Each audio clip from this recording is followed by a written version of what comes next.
现在是10月1号，窗户外面下着狂风暴雨。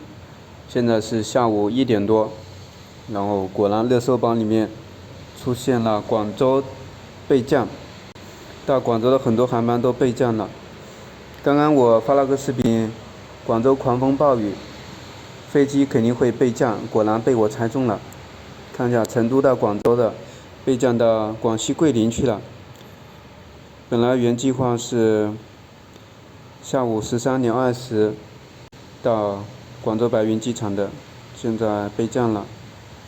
我们回顾一下它的运行轨迹。从成都双流出发，去广州白云机场。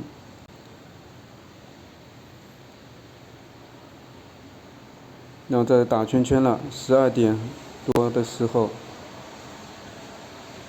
然后备降到桂林了。